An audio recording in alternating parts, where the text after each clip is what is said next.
There you go. Well, we're live now. Yeah. So this is Cyversity's Impact Interview Series. If you can see on the screen, that's our headline that we usually use to talk through Cyversity's Impact Interview Series presented by Cyversity Austin. You can move the slides and go ahead and move the slides. Hey, so we're talking today to Michael Morgan. And he is the author, like that, right, Mike? Look at that face. Yeah. I'm sorry, I'm not supposed to be laughing on this.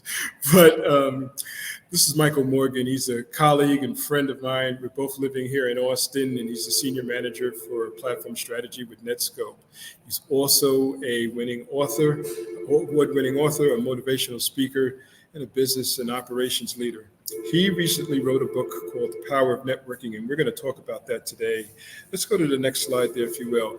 This whole process has been sponsored and supported by Cyversity.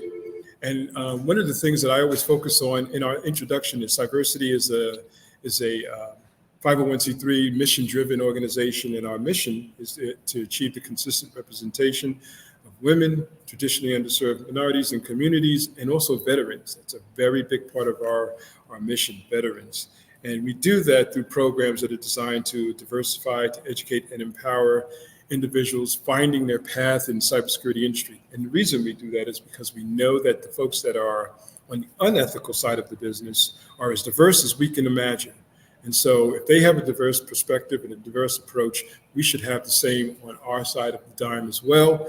And so having diversity of thought, diversity of talent, it really matters in the fight to combat the evolving cybersecurity threats, cyber threats here and in the future.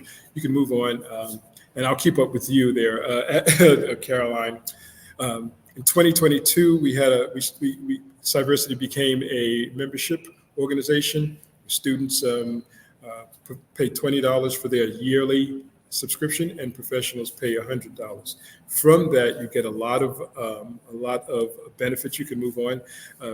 You get a lot of benefits. Some of the benefits that happen to come out of that are mentorship programs, scholarship programs, the development of chapters like the one that Michael and I belong to down here in Austin, Texas. The mentorship program is a particular focus of ours where you get a 16-week opportunity to work one-on-one with a mentor and in groups. That mentor is usually someone that has some dedicated time to spend with you and has some tenure in the industry and helps you through some of the challenges that you are likely to face trying to engage and involve and develop in this industry. Make no mistake about it, the security industry is not like an easy industry to get into. It has its challenges. It's totally accessible, but it has its challenges. And so you shouldn't think that you're going to be able to get into this industry with a Gardner degree. You probably need a little bit more than that. Some of the other resources are some of the events. One of the events that's happening right here in Austin on November 14th is an high school industry day. We'll be bringing in high school students from across the Austin area and pairing them with some corporate partners and some educational partners to do an industry day engagement. So that's one of the things that's coming up. We have some on-demand training, and of course, one of the biggest things in our industry is networking, and that's some of the things we're going to be talking about today. Next slide, please. We also have some highlights. This is October, which is Cybersecurity Month. You can see from that list, it's Black History Month, Women's Month, Asian American, Pacific Islander, Disabilities, Native American, Hispanic, Latino, which we just emerged from. So we highlight these because they're important to our constituency and also important to the folks that we serve in our membership. Next slide, please. Yeah, this is the last slide that we'll go through. Our conversation is usually about 45 minutes. It's going to focus on leadership. It's going to focus on diversity, equity, and inclusion. And of course, this conversation is going to largely be around networking, which has to do with all four of those statements. It's going to be a question and answer period, but I always say to everyone, don't wait for the end of the conversation to ask questions while we're in the middle of our conversation. Just ask your question. We'll stop, we'll answer it, and you'll also be able to get your question answered by Michael referring to anything that we're going to be talking about. Of course, this session is being recorded. It's going to be available through Cyversity's YouTube channel, so pay attention to that. All right, thanks very much, Caroline. Thanks very much for being in the back end there, helping us out. Michael V. Morgan, what's going on, fella? How are you, sir? I'm doing fantastic. It's a to be here speaking with you today. Yeah, I appreciate you giving us some time. You know, this book this book of yours.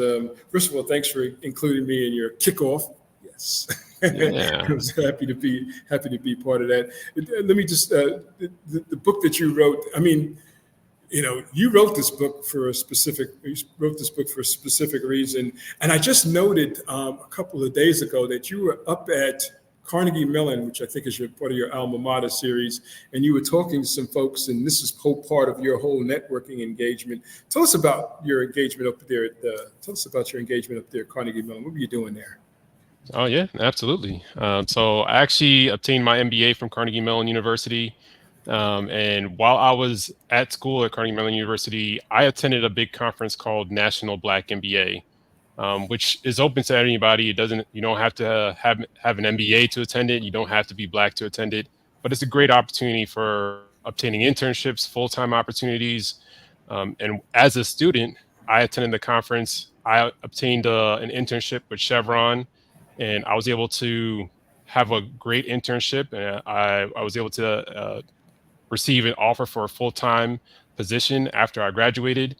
So I had experience going to the conference as an attendee and in search of internships, full-time opportunities. And once I graduated, I attended the conference for Chevron on behalf of Amazon and recruited for those companies at that conference. So I have experience on both sides of the table as an attendee, as someone that's recruiting for their companies. So I went to Carnegie Mellon and talked to the students to help them prepare, give them some of my personal stories, anecdotes of what worked for me as an attendee and trying to obtain those opportunities, and what I was looking for on behalf of companies when I was looking to hire candidates. And that was just a way for me to give back to the students there and help them to be successful in achieving their career goals. So, how were you received by the students, and what were some of the experiences that you experienced as an attendee that you were able to transfer to those students directly? You know, some specific examples of what of what you experienced that they experienced, and what was the return engagement or the interaction, if you will? Oh yeah, it was very engaging. The students were very happy to see me. A lot of them were nervous. I mean, a lot of these MBA students, they graduated from school as an undergrad. They worked for the last 5-10 years. They haven't attended a career conference in years, and now they have to attend a conference, and they're not sure how to approach it. They want to be successful. Obviously, they're going back to school in order to find the right job opportunities that they're looking for. So, I mean, there was so many questions from beginning to end. It was very engaging. They were enthusiastic. They were appreciative. Some of the tips that I shared with them that I found very successful when I was at the conference: one, have a game plan. I've seen a lot of people that just show up at the conference and just kind of walk around and just talk to random companies. They may talk to 20 companies. They don't know what companies are going to be at the conference. They don't know what roles are available to companies. So, like, as an example, when I would go on behalf of Amazon or Chevron, I would have people walk up and say, "Oh, what do you have to offer me?" And I'm basically explaining different programs, internship programs, full-time opportunities that we have at the company. But a candidate that was sent out to me would already have done their research and knows what we're hiring for. So they would come up and say, "Oh, I'm really interested in the procurement supply chain program at Chevron, and I'd love to talk to you about it more." Like, you should have a game plan. You should know. You should have a list of top 5 companies you want to talk to.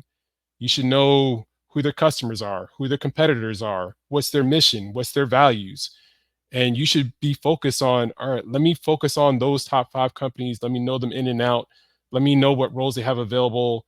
Let me have a good story and rationale for why I want to work for these companies, why I'm a good fit for the role, why I'm a good fit for the company culture. And that way I can be successful because I'm focused.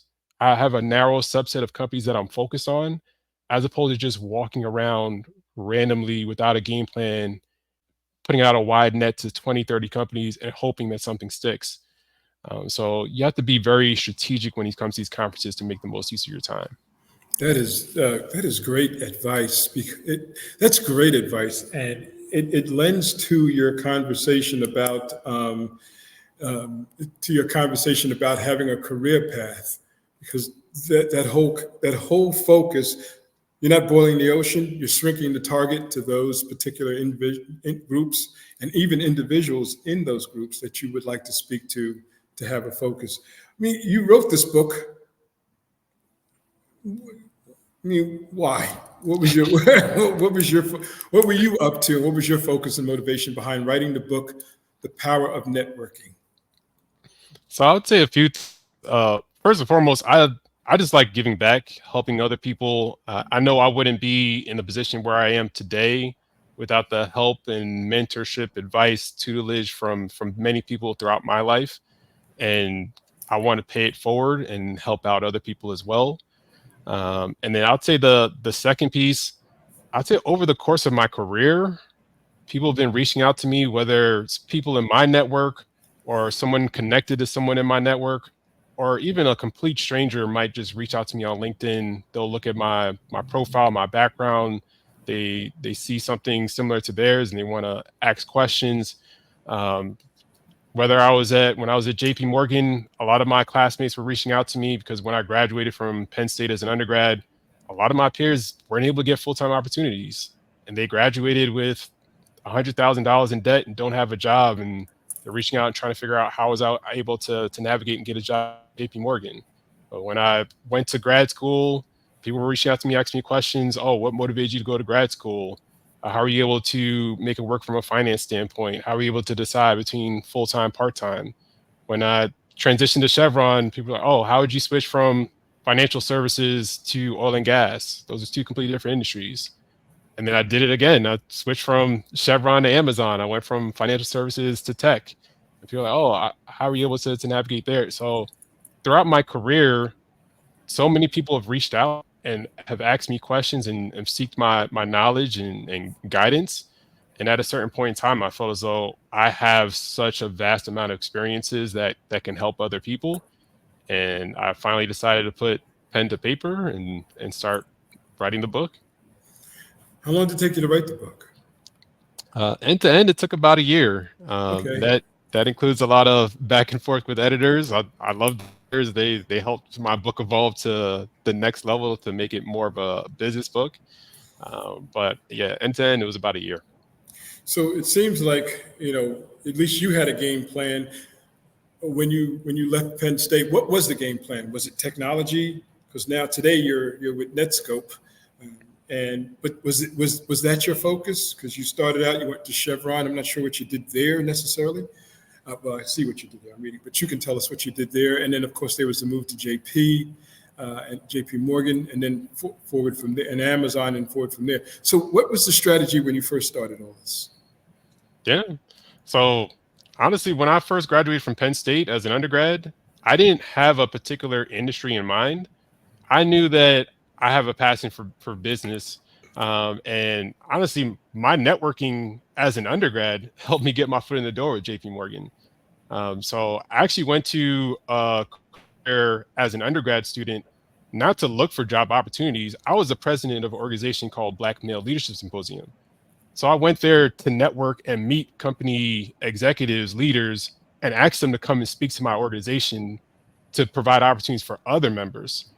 And JP Morgan was one of those companies that I had speak at my organization, and they were so impressed of my ability to network with them to set up this event that reached out to me about a job opportunity after I executed the event. And that's how I was able to get my foot in the door and get things rolling with JP Morgan. I already had a great relationship because I had set up that event, and I initially went into financial services. And I enjoyed my experience in financial services. I didn't see it as an industry that I wanted to do for my career, which is one of the reasons I went back to grad school so that I can really figure out, okay, what do I want to do for the rest of my career? That's a good opportunity for you to pivot and really decide what are those what do you really want to focus on? And then in grad school, I ended up deciding that I wanted to focus on operations and supply chain. And oil and gas industry to me was very interesting. It was dynamic. It was different. Trying to figure out the logistics in order to enable rigs and drill ships to be able to drill oil and gas. Uh, I thought it was unbelievable, and it sparked my interest.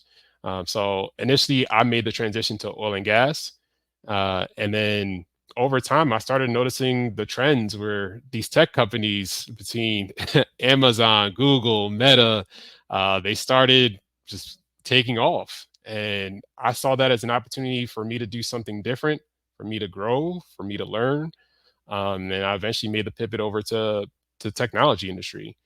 But that's one of the things I tell people all the time. It's never too late to pivot.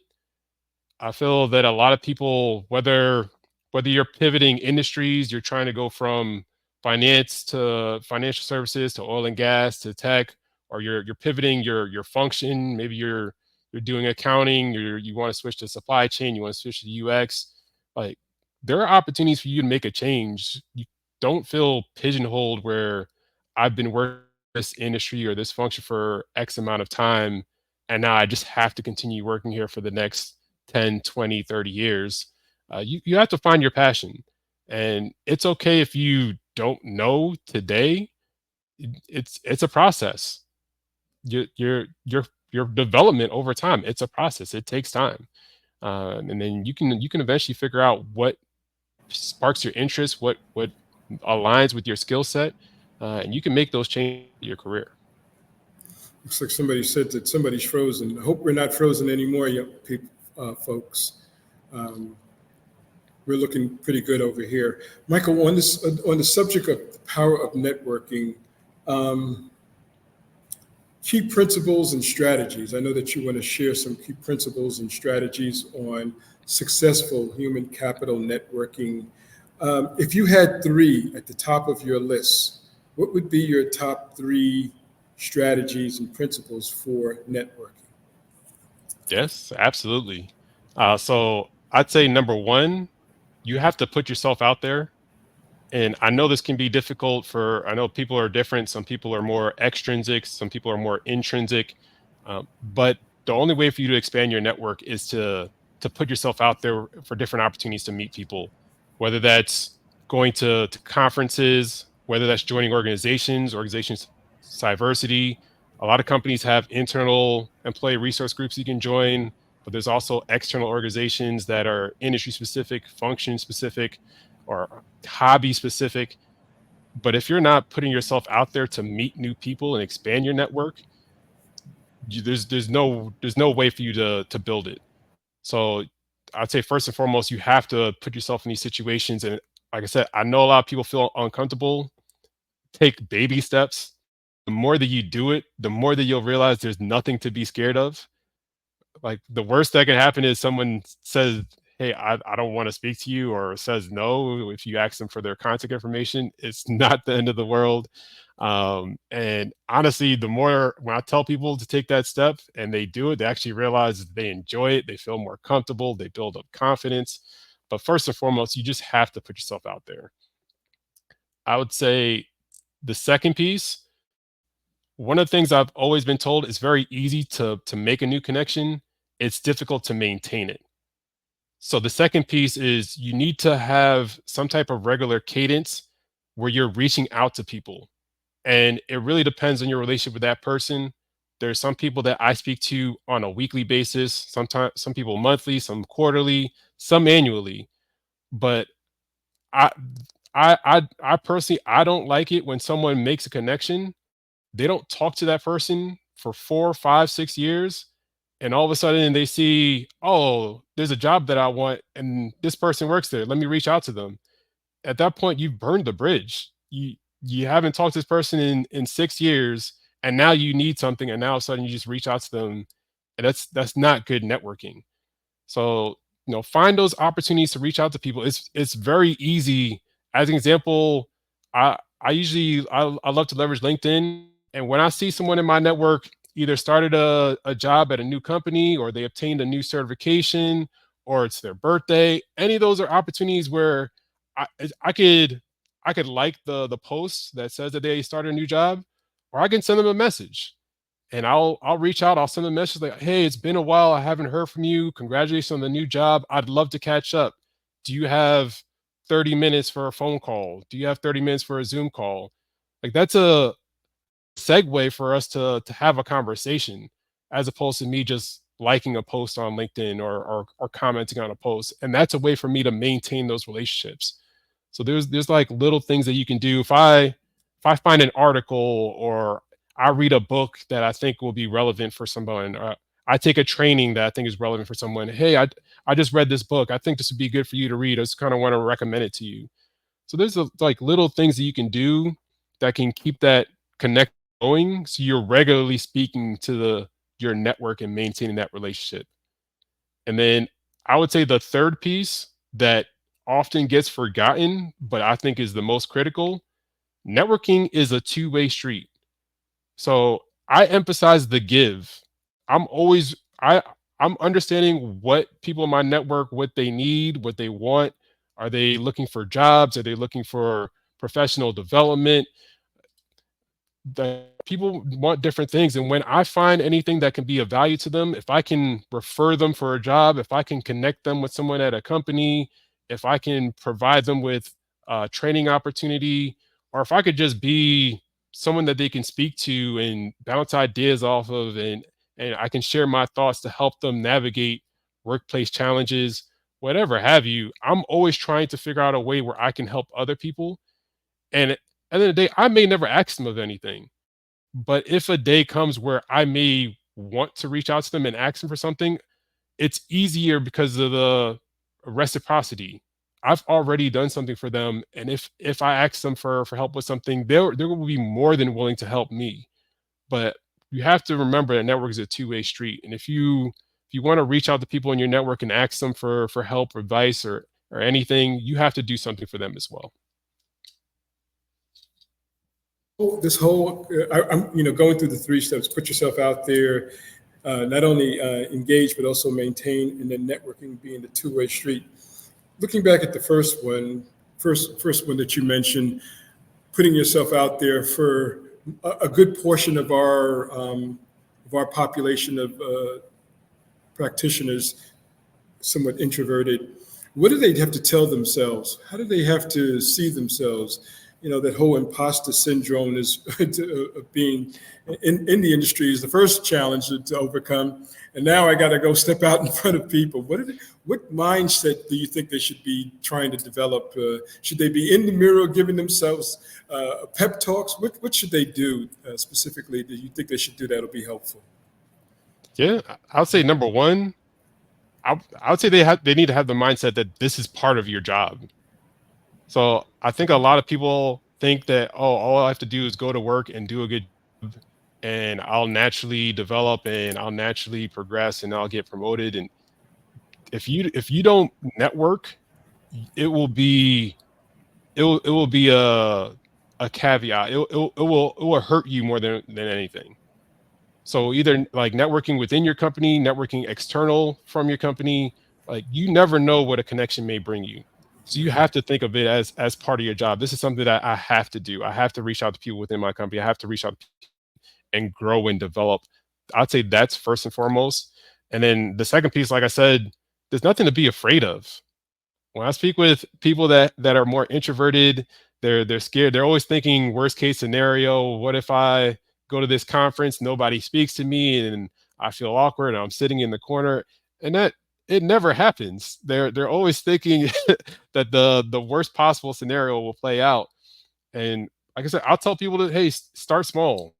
Like if you go to your office, maybe try to talk to one person in the office that you don't know, maybe once a month, and build up a little bit of confidence. And after that, maybe put yourself out there, maybe go to a conference where you don't know people, maybe try to connect with one person, two people, like set small goals. I'm not telling you to go to a conference and make 30 connections your first time. You have to start, build that confidence, You have to crawl before you walk. And the more that they do it, the more comfortable they get, the more you realize there's nothing to be afraid of. And that's where the ball can really start to roll. Sure. What you've said brings to mind a statement that a CISO who spoke here, he's with a CISO with Hearst. He mentioned about networking and developing relationships outside of yourself.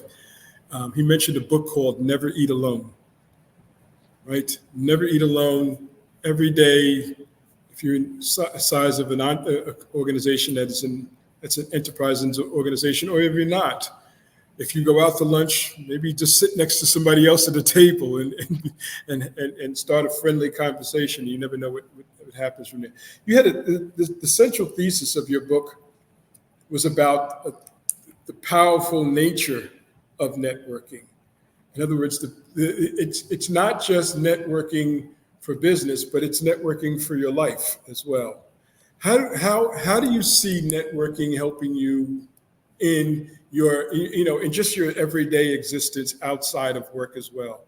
Are there connections? Are there entanglements? Are there engagements? If there are, can you help us see some of those, please? Oh, yes, absolutely. So I can give you multiple examples. Examples, that's what we're talking about, Mike. Exactly. So for one example, I've lived in 6 different states.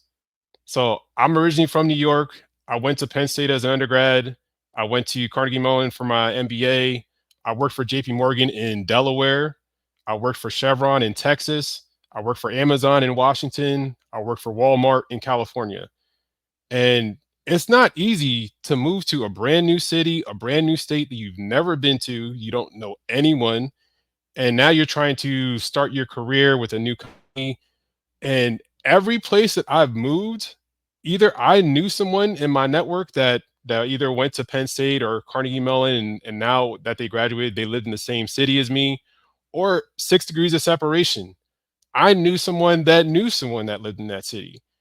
So I didn't feel alone moving to across the country. Like I said, my family is all on the East Coast. I'm moving across the country to Texas, to California, to Washington by myself, and I don't know anybody. But because of my network, as soon as I get to the city, I have a group of friends that can help me acclimate to the company, that can help me acclimate to the city. Like my first week living in Houston, I was already part of a basketball league because one of my friends knew that I love to play basketball and connected me with his friends that he knew in Houston. And I already had a friend group. I'm already playing with 10 guys every week immediately. But if I didn't have that network that I could, and it would be very difficult for me to navigate and move so many different places. I know a lot of people who have tried to move to new cities, new states, last a couple months and haven't been able to meet people and didn't feel like they fit in and end up moving back to their home state, home city. So in my personal life, that's how my network's been very helpful. And then I'll say, secondly, I've been able to find out about opportunities to build wealth that I just wouldn't know about if you didn't have people in your network. So as an example, one of my close friends from Penn State, he ended up becoming a property manager and starting his own company. And at the time, I didn't own any property. I didn't own any assets. I hadn't really thought about real estate, but he told me about the opportunities in Philadelphia. And he said, hey, I think it would be a great opportunity for you to purchase and you can rent it out for investment opportunity. I can manage the property. And I ended up buying the property there in Philadelphia. To this day, that was probably 10 years ago. I've never seen the house, but I have an investment property that is generating money for me because of my network and people telling me about opportunities. I've had people in my network tell me about startups that I've invested in at a convertible note that is generating money for me, where there's not a website that you can go on to find startups to give money at a convertible note. You have to know the right people that will let you know about these opportunities.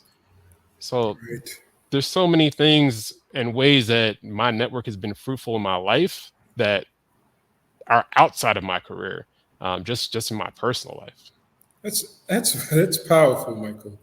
That's a powerful statement. Look, for those of you who are in the audience, I'm going to keep going through with the questions that I have for Michael. Please don't Don't hesitate to ask a question if you want a question asked and answered by Michael. Don't hesitate. Go ahead and ask the question. We'll stop what we're doing and address your question. So, this book on the power of networking, Michael. I mean, what's your skill set to be able to write this here book? I mean, what skill sets did you need to develop to collaborate with either a ghostwriter or a publisher? What are the skills and certifications and all the tools that you had to develop to collaborate with these folks? And did you get your publisher through your network? So I didn't get the publishing through the network. I did some research on my own. Uh, I just didn't know anyone that had been through the process of writing a book. But I would say the skill set. I mean, I've been able to navigate my career and build on my career through networking, which has given me the experiences that allowed me to write this book. So, as an example, my job today, I work for Netscope. I used to work for Amazon. I used to work in Amazon Web Services. And one of the managers that I worked with at Amazon Web Services, we built a good relationship with one another. We kept in touch, and he made the transition to Netscope. And when he had an open role in his team, he reached out to me and he said, "Hey, I, I enjoyed working with you. I know what you bring to the table. I have a role that I think would be perfect for you. Would you be interested? Would you like to talk further?" So I wouldn't even be where I am today at Netscope if it wasn't for me being able to network. Like I said, you never know where a connection may lead you to. So I kept in touch with my boss throughout the years. I did not know that he would eventually reach out to me about this opportunity, but that's one of the reasons that you maintain your network. You just never know what opportunities may arise. This sounds like some personal development is involved with this as well. It sounds like you've got to go through some introspection about yourself to determine that you are one looking to become more marketable. You want to develop a network that sees you as marketable. Tell us about your own personal development of things that you've had to go through to develop yourself. I'm not sure if you've always been extrovert like I think you are, but tell us more about you, Michael. Oh yeah, absolutely. So I would say for one, I love to learn as much as possible. I'm a sponge, so I'll take trainings, I'll take certifications. I feel like that's been critical for my personal development. So throughout my career, I've attained multiple certifications. I'm a Lean Sigma black belt. I have that certification. I have a project management professional. I have a Tableau desktop certification. So I'm always looking to any type of certification that I can obtain that will help me be more effective in my role, be more effective for the company. Uh, Another key piece, mentorship. So I mentor people, I have mentees, but I'm always reaching out and trying to identify mentors as a way to develop. Funny enough, you presented this earlier, but I leveraged the mentorship program at Cyversity, and I was able to get a mentor through this organization to help me get up to speed on the cybersecurity industry. This is a new industry for me. I just joined Netscope about a year and a half ago. So this is my first time in cybersecurity. I saw an opportunity to have a mentor who's been in cybersecurity for 10 years that I can learn from and I can develop from. So, I mean, I don't claim to know everything. I don't think anybody knows everything, but this is where you can really leverage mentors and pick people's brain. There may be someone at your company who's worked at the company longer than you. There may be someone that's worked in the industry longer than you, someone that worked in that function longer than you. There's always ways you can learn from different people. So a lot of companies have formal mentorship programs where you can fill out an application and state what your background is, your interests are, and based off what you're looking for, they'll pair you up and match you with somebody that can assist you to help you grow and develop on your areas for opportunity. So I always try to leverage those whenever possible. And even if my company doesn't have a formal program, I'll try to find a mentor informally. If I'm in meetings with someone and I see that they're seem to be knowledgeable and they have a lot of experience. I may, after the meeting, reach out to them like, hey, I'd love to talk to you a little bit further. Would you have the time and capacity and interest to be my mentor? I'd love to speak to you. And like I said, the worst thing they could say is no. I've reached out to multiple people. Everyone I've asked to be my mentor hasn't said yes, but even the ones that have said no, they still helping me and giving me guidance. They just don't have the time commitment to be my mentor and meet with me every month for a year or so. Maybe they meet me once every 6 months or once a year, but they're still willing to meet with me and share knowledge. So I'll say, me personally, I love training certifications. I love leveraging mentors. I'll tell you a big piece you naturally learn by doing. There's always learning on the job. So, I mean, that's always critical, and just making sure you're finding those projects and task initiatives that can help you grow and develop. But outside of learning on the job, I'd say a combination of leveraging mentors as well as taking different trainings and certifications. So this mentorship thing, this networking to mentoring, does it lead to getting a sponsor? Can it lead to getting a sponsor? Have you ever seen that? Have you any personal experiences of where, well, you've already said something about the mentorship and then the sponsorship of your current direct report, how you guys work together. He came to Netscope and brought you to Netscope.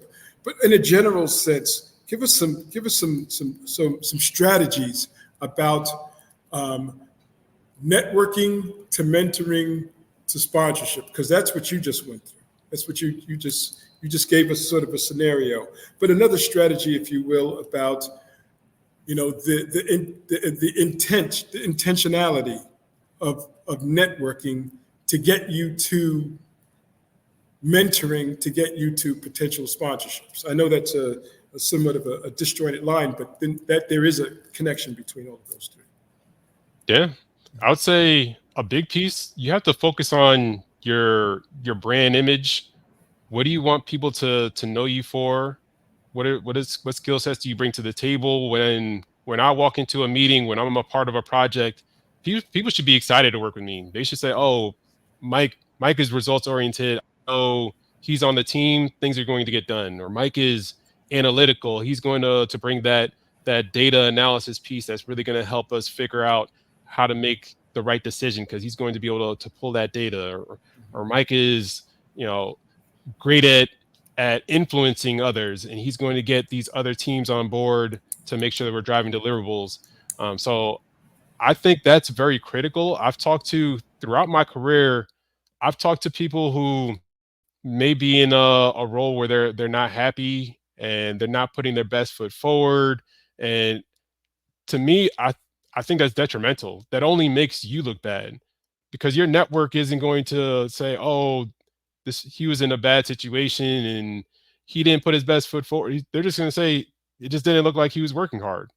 So regardless of my situation, I'm always trying to make sure that I'm establishing myself a way, and I want people to remember me a certain way, and that is my brand image, that is my reputation.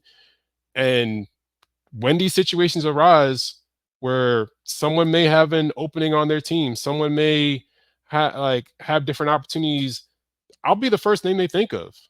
This is where the sponsors, like, I've been reaching out to this person for mentorship, but they've seen what I've been able to accomplish at companies. They've given me specific tasks in my mentor mentee relationship, and they know the next time that they see me, those tasks will be completed. Like, if you give me tasks, I'm following up and I'm taking those steps, and I'm growing, I'm developing, and that leaves a lasting impression. So I think it's very important for you to establish yourself, what you want to be known for, and set that reputation, insist on those high standards, and that's really going to open up the door for you. Incredible. We've got a couple of questions, but it sounds like, irrespective of the amount of networking, you can network all day, but one of the critical factors there is not only to network, but then show up. Then show up and, as they say in some circles, show up and show out. Because even if you've got the great network, that network cannot be I don't want to say betray you, but it could be the opposite. So now that they know you're just not what you say you are. There are two questions. The first person is asking about, well, is the Cyversity mentorship program available now or today? The short answer to that, Jared, is yes, it is available. They're in the middle of a cohort. As we said, a 16-week or a 16-week cohort. And at the end of that period, I believe just on the other side of the fall, they'll have another cohort. But up at the top of this whole chat is Michael's and my LinkedIn. So just ping me so I can direct you to the right person. I can direct you to the right person for the mentorship program. Second question is from Dio, and by the way, Dio happens to be from Uganda, right? So Michael, somebody from Uganda, you know what time it is over there tonight? Impressive. All right. Absolutely. I like it. Dio comes every once in a while, sufficiently enough to our programs. He's a great guy. His question is, how do you make a connection with intent and I have challenges maintaining these relationships without making a joke. Oh man, my type is real small, and let me just make that bigger there so I can read it properly. How do you make a connection with intent? And I have challenges maintaining these relationships without making a joke, which might mess up the relationship. Well, so that's a good question. It has to do with being able to get a relationship and also have the cogentness of the conversation to maintain the relationship. Yeah, I would say be honest and upfront when you're making a new connection. Like, let them know, like, hey, I'm a student at this school and I'm looking to make connections as I'm seeking job opportunities. Or hey, I'm new to this industry and I'm looking to make connections to help me get up to speed and acclimate to this industry. I'm new to this city and I'm looking to make connections to help me adjust as I learn this new city. So I think if you're honest and upfront with what you're looking for when you're making connections, that can really help with the intent. So they know, oh, this person looking for a job. Oh, this person's looking for places to go in this city. Oh, this person's looking to gain some knowledge in the industry. So I think that's cool. And as far as the jokes, I don't see an issue with the jokes. I'm all for being your authentic self. So, if you're if you like to be funny and make jokes, I wouldn't hide who you are. I honestly, I think that makes a better relationship when Sure. you're authentic, you're your true self.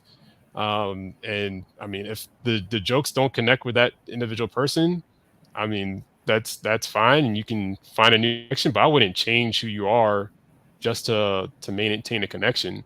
I'd say I'm all for being authentic and being your true self. So Have a broad variety of jokes as well.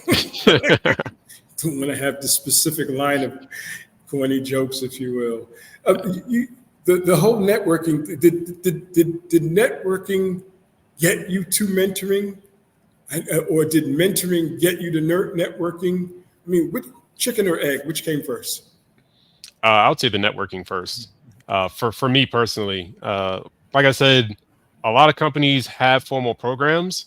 Uh, Throughout my career, some of the best mentors that I've had is just organically me, like meeting new people and identifying people that I looked up to, I admired, that had more expertise and knowledge than me, and I asked them to be my mentor. But if I didn't properly work, I wouldn't even have the opportunity to have these mentors in my life. Right. So in my opinion, I would say networking comes first. Great. I've got another question in the chat. Michael, you mentioned seeking mentors to help you with your development. Have you engaged on any level using the development to be mentors? Have you used this on any level to become mentors to others? Oh yes, absolutely. So mentored, I've signed up for formal mentor programs with both my alma maters, so Penn State and Carnegie Mellon. I've mentored current students at both of those schools that were seeking that next step when they graduated and they wanted to ask me for tips, advice as they navigated.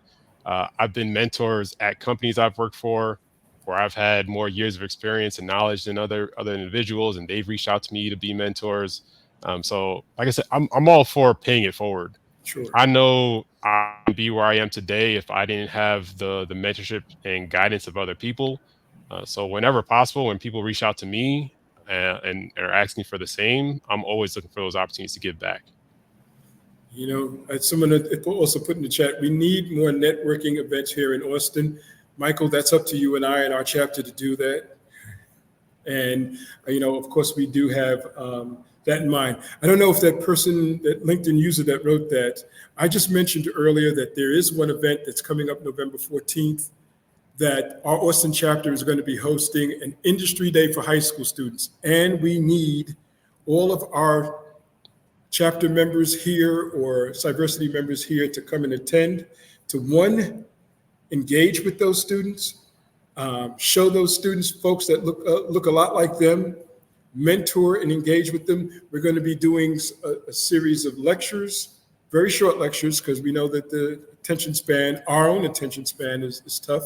And then two, also put them inside of a practice range, which is like a cyber range with real grieving scenarios directly for these young folks. So as I said earlier, our Michael's and mine, our LinkedIn is in the chat. You should definitely ping us, excuse me, so that you become part of that whole engagement. Michael, you know, we're close to time. We're not there yet. Genuine, strong relationships. I've been blessed to have mentors.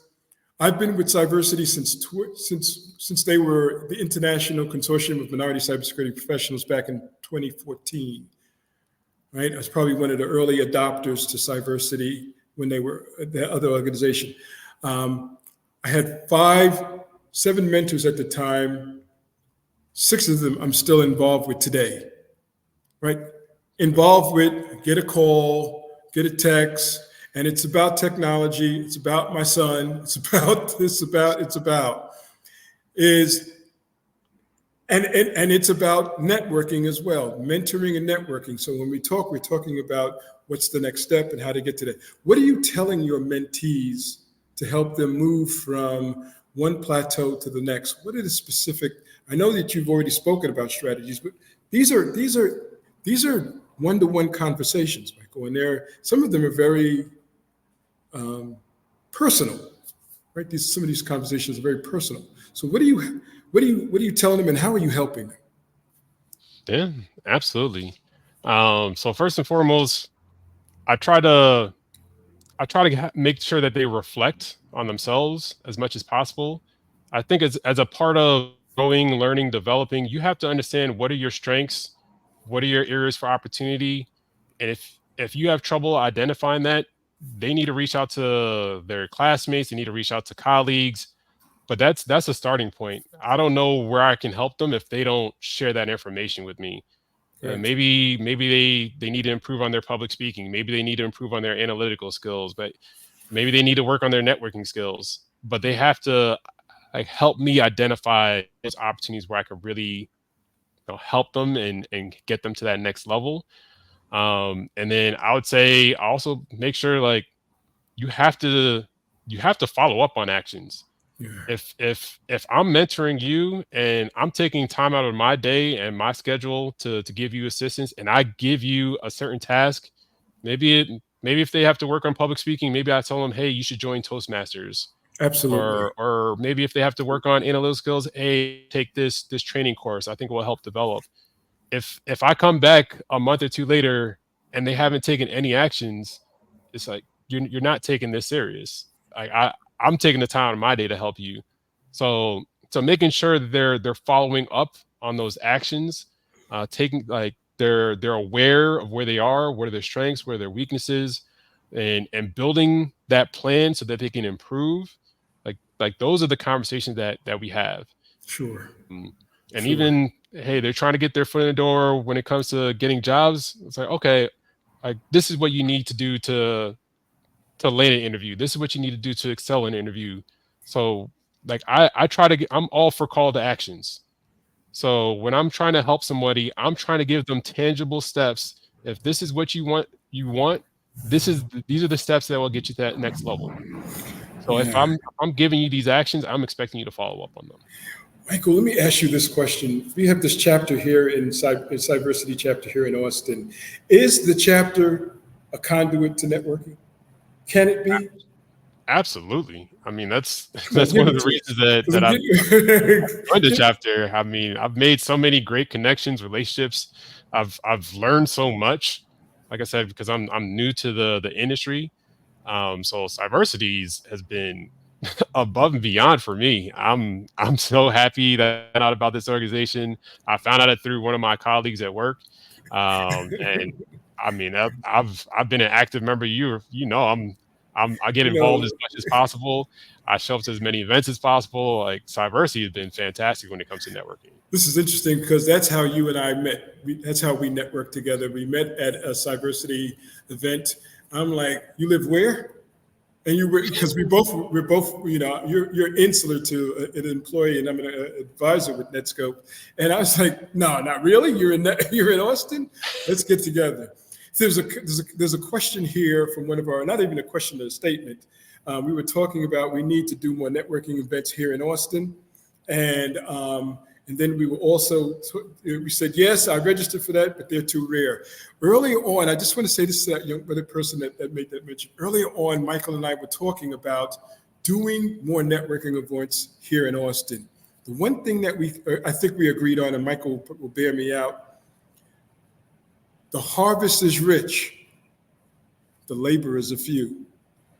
We need more of you to come and help us do more of those networking events. Give us a ping.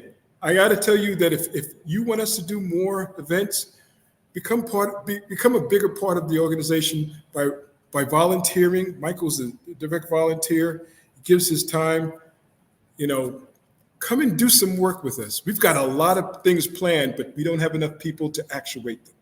Right? We've got veterans programs planned. We've got high school programs planned.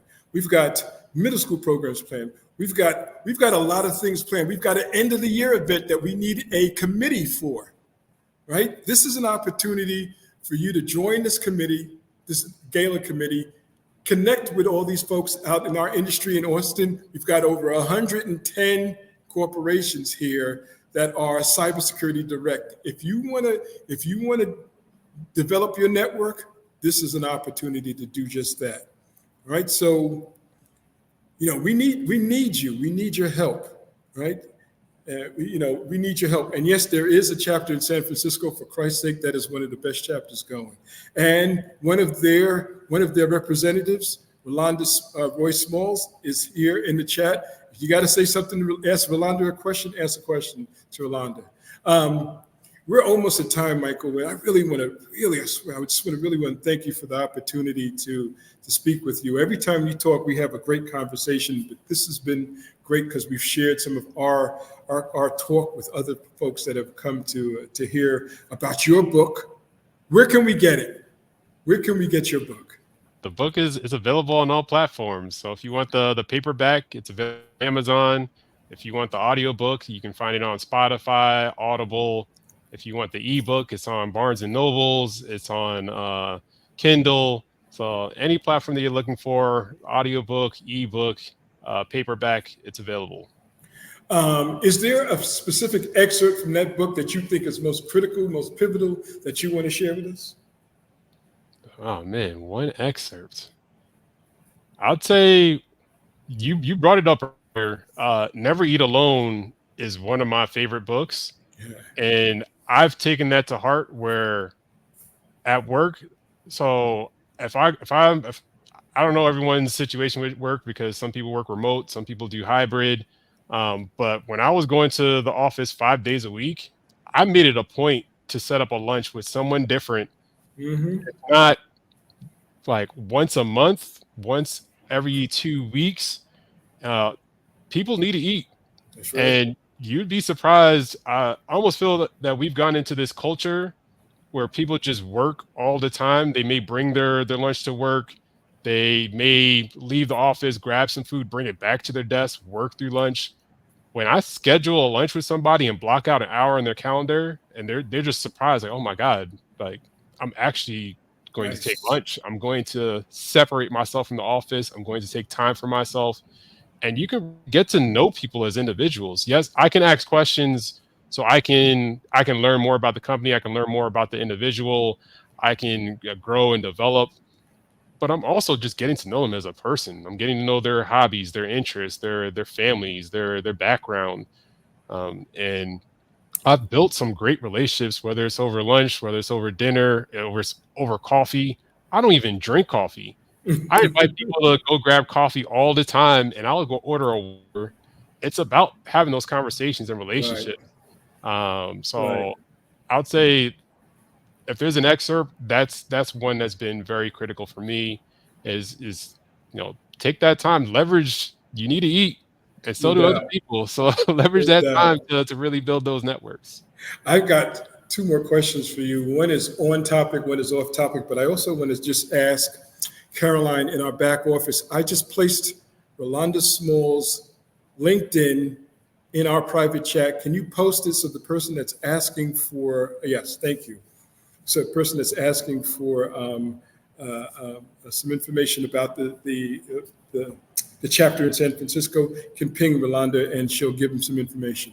Um, First question, first closeout question. What is the advice you'd give to, I think, what are you about? What are you about, 25 now?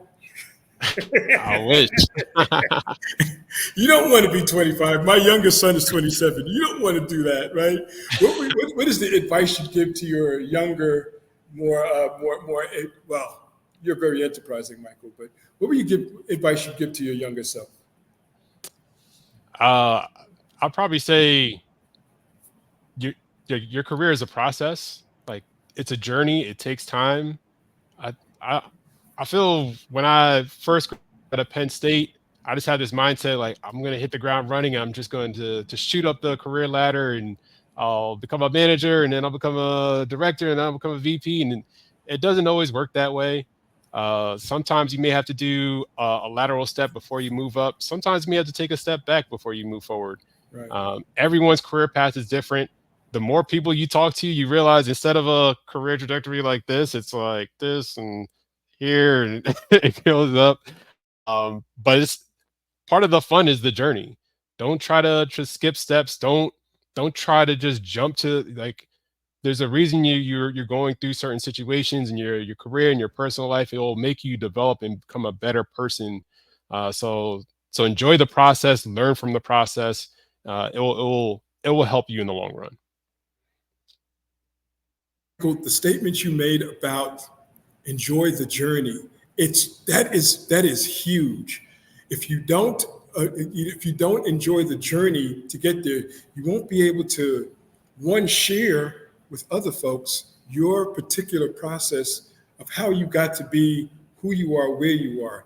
Enjoying the journey gives you so much fulfillment that you absolutely went through all of these engagements and you've developed to who you are.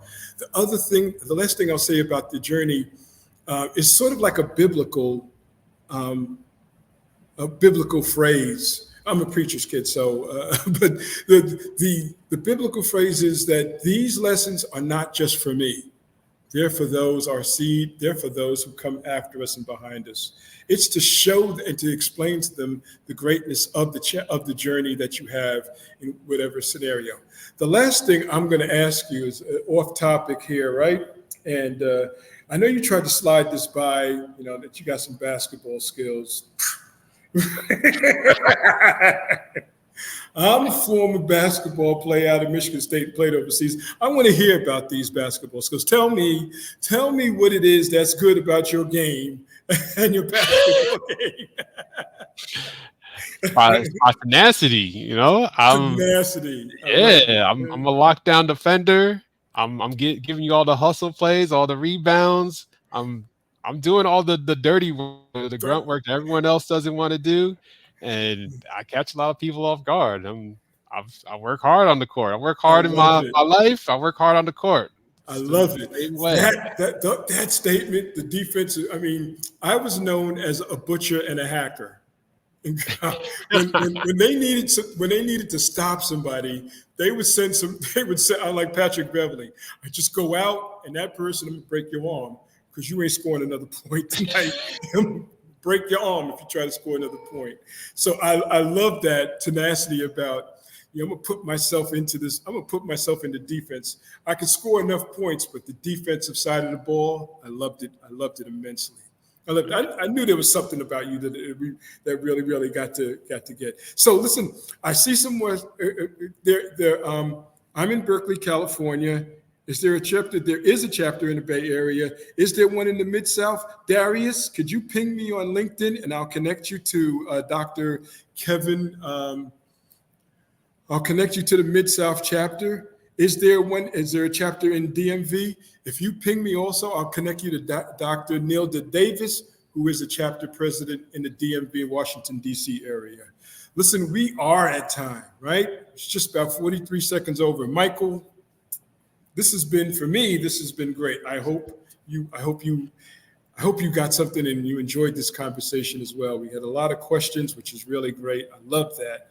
And last statement, I'll leave the last statement for you before closing out.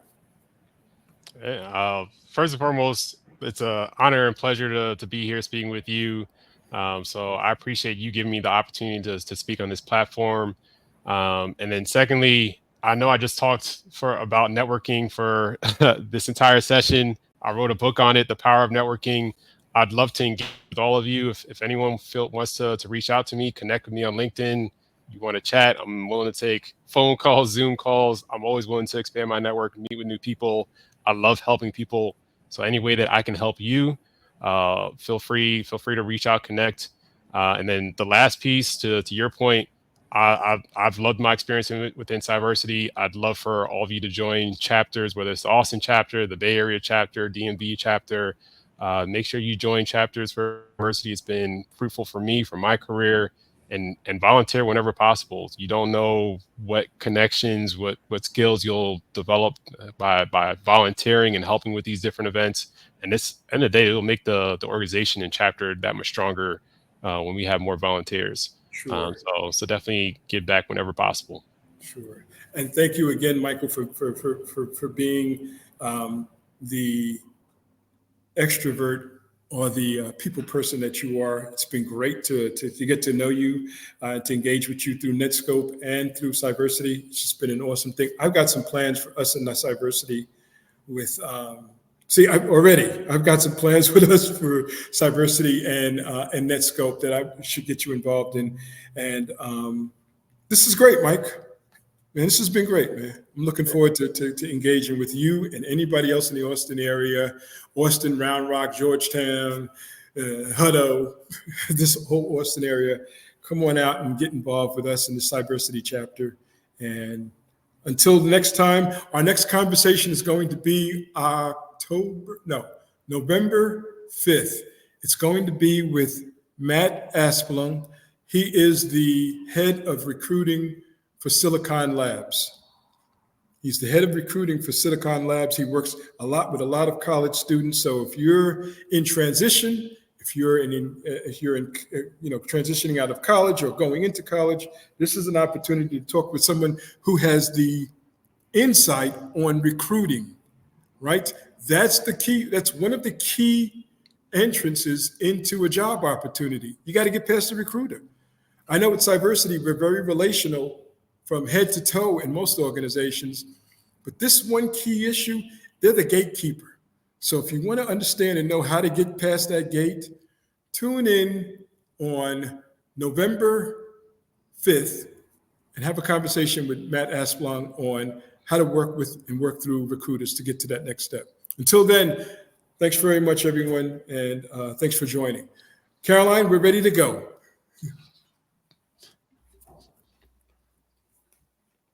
This is the